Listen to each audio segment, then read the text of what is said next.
tá diferente, porque pelo menos uma das notícias eu já li antes, porque eu selecionei essa notícia. E aí minha equipe colocou junto a outras que eu ainda não vi para eu comentar. Vem comigo.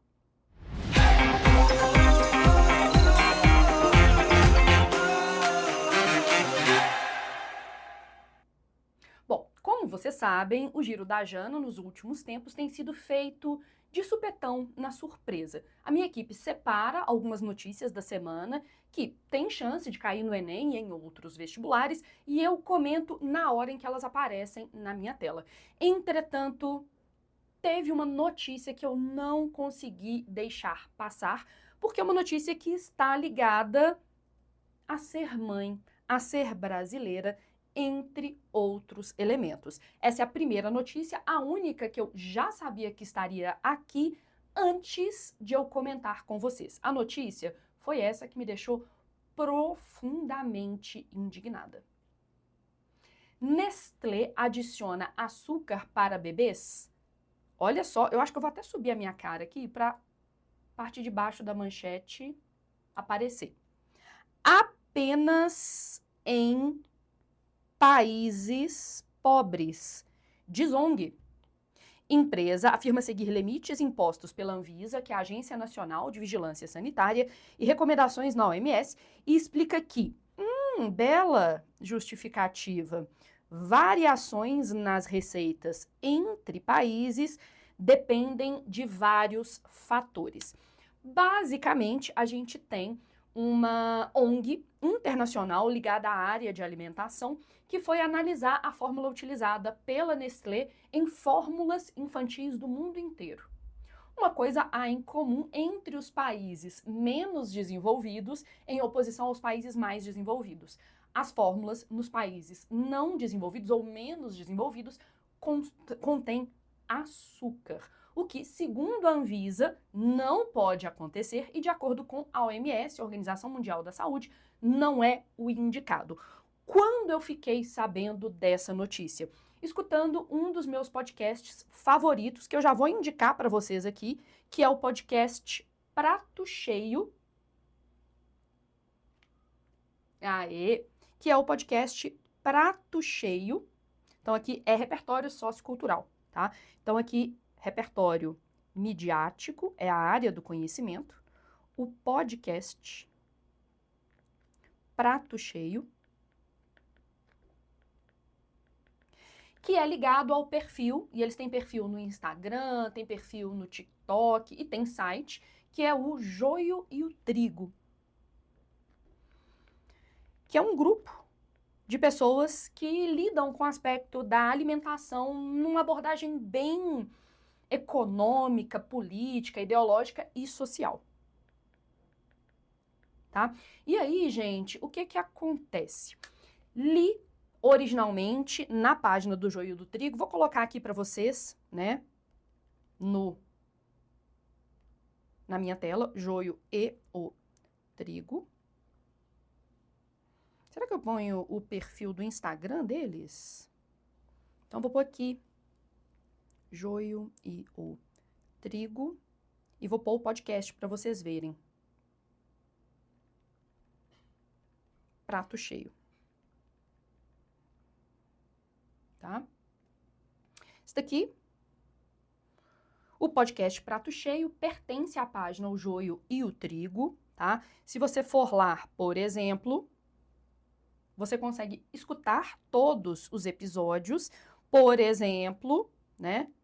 Os episódios que vão falar sobre amamentação, obesidade, alimentos ultraprocessados, a noção de agroecologia, a questão da alimentação dentro do mundo contemporâneo, o corre dos entregadores. Então eu acho maravilhoso tudo que o pessoal do Joio e do Trigo produz, principalmente essa discussão sobre, dentro do Prato Cheio, as implicações sociopolíticas do mundo da alimentação na contemporaneidade. E foi por meio do podcast Prato Cheio, do Joio e do Trigo, que eu conheci a noção de colonialismo alimentar.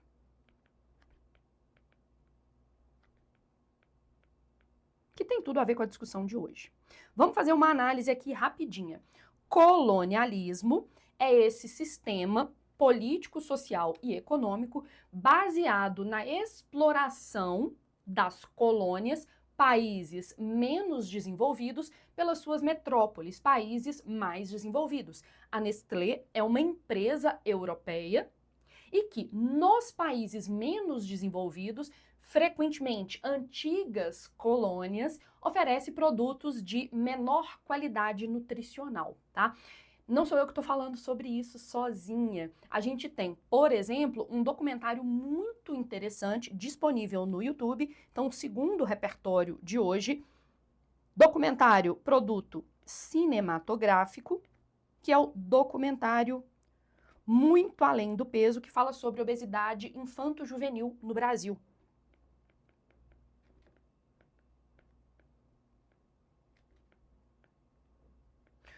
O documentário Muito Além do Peso é, na minha opinião, um dos melhores documentários para se discutir a questão da alimentação na contemporaneidade. O foco está nas crianças e nos adolescentes, mas é óbvio que não é a única abordagem feita ali.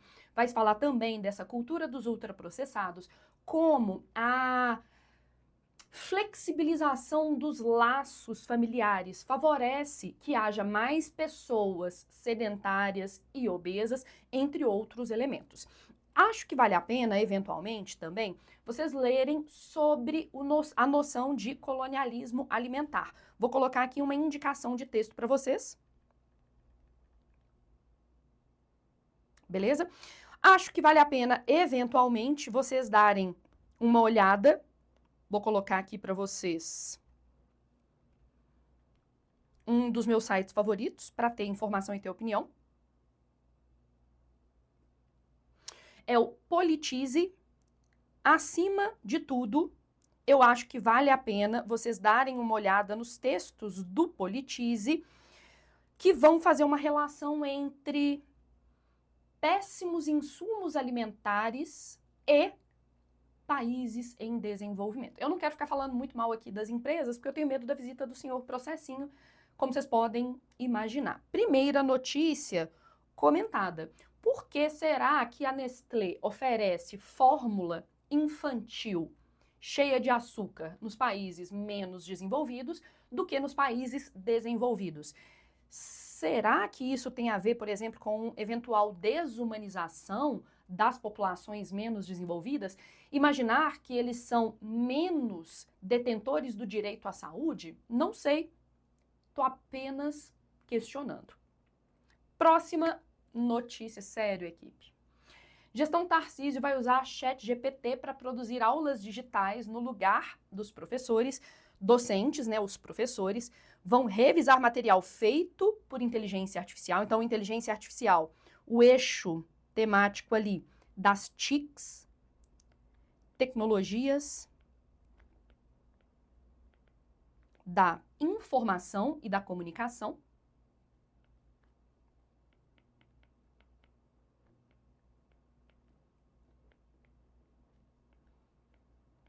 Essa sigla não fui eu que inventei, tá, gente? Essa sigla existe. Então, você pode usar TICs, T-I-C maiúscula, S minúsculo. Então, estamos usando inteligência artificial para produzir material didático que vai ser revisado por professores. Então, a gente tem também uma discussão sobre o eixo temático da educação. Todo mundo aqui já trabalha junto comigo a partir de eixos temáticos, né? Então, acho que eu já vou me colocar aqui embaixo para ter espaço para educação ali em cima. Docentes vão revisar material feito por inteligência artificial para alunos a partir do 6º ano. A secretaria diz que testa ferramenta para aprimorar conteúdo que foi desenvolvido por professores. Eu tenho apenas um questionamento aqui, né? Eu gosto muito, vou explicar isso para vocês, de usar como ferramenta para mostrar para as pessoas os absurdos que acontecem a estratégia da inversão. Será que as escolas particulares testariam isso com seus alunos?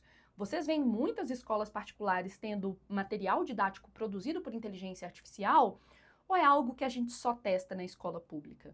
E por que será essa desigualdade no tratamento da escola pública e privada. E hoje eu tô rainha dos documentários. Isso me lembra o documentário, então, repertório sociocultural, cinematográfico, para o Dia Nascer Feliz, em que se mostra, por exemplo, a profunda desigualdade educacional brasileira. Na minha opinião, o melhor repertório sociocultural para o eixo da educação, né? Sei lá, por que será que a gestão Tarcísio vai fazer isso nas escolas públicas e as escolas privadas nem pensaram nisso, né? Ok. Próximo acontecimento. Ai, meu Deus. Ah, não, esse estava manjado. Eu tô gravando este vídeo no dia 19 de abril, né? Dia dos Povos Indígenas, e aí a equipe pôs esse acontecimento, essa efeméride, ou seja, acontecimentos, datas historicamente marcadas. Vocês conheciam a palavra efeméride? Vem de efêmero, aquilo que é passageiro, assim como as datas são passageiras. Então, a efeméride, Dia dos Povos Indígenas. Entenda por que Dia do Índio é considerado pejorativo. Mudança foi oficializada em lei de 2022, mas já vinha sendo discutida por grupos ligados à militância indígena há muito tempo. Para indígenas, a alteração reflete em reconhecimento das múltiplas etnias, por isso, povos indígenas, para falar dessa diversidade, e tira nome dado a eles por colonizadores nas Américas, porque supostamente por um erro, quando os colonizadores chegaram às Américas, achavam, em teoria, mas eu tenho muito professor de história amigo que fala que, muito em teoria, eles teriam confundido o território americano com o território indiano e que, portanto, teria chamado os nativos de índios, né? E aí o Dia do Índio seria um termo pejorativo porque, primeiro, apaga essa diversidade, promove, de certa maneira, o epistemicídio. Nossa, esse é um repertório bem legal, né? Desses povos. Vocês conheciam a palavra epistemicídio?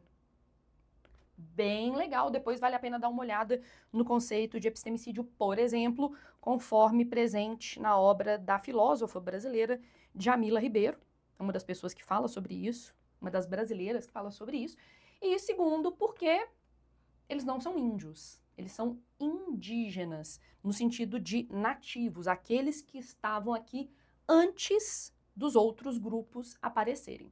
Bora para a próxima notícia. Ah, eu vi isso. Adolescente de 13 anos morre após sofrer agressões de colegas em escola. Pai diz que filho sofria bullying, que é um tema importante não só porque pode aparecer nos vestibulares, mas que é um dos grandes problemas que afligem a infância e a juventude brasileira hoje, né? Jovem foi levado mais de uma vez à UPA de Praia Grande após sofrer agressões físicas e só foi internado uma semana após relatar dores e falta de ar. Supostamente, porque nada ainda recebeu um veredito do judiciário brasileiro, esses colegas teriam pulado sobre o peito e sobre as costas dele. Secretaria Estadual de Educação e a Prefeitura investigam o caso. Eu não tenho como falar desse assunto e não falar que, enquanto a escola brasileira for povoada por pessoas que acham que o combate ao bullying é uma frescura, a gente vai continuar tendo casos assim. Pelo que eu vi do caso, esse menino já tinha relatado várias vezes sofrer bullying, né, o que a gente chama de perseguição sistemática em ambiente educacional, e parece que a escola tinha negligenciado esse caso, fechado os olhos a esse caso. Acho que é um tema importantíssimo para ser debatido nas escolas, ser debatido nas famílias e ser debatido, obviamente, nas provas de vestibular. É uma das minhas grandes apostas para este ano, tá? Acho que vale a pena, eventualmente, você dar uma olhada nessa discussão. Bora pro nosso próximo acontecimento, o último dessa gravação. Ai, meu Deus, eu fico com medo, tá? Vamos lá.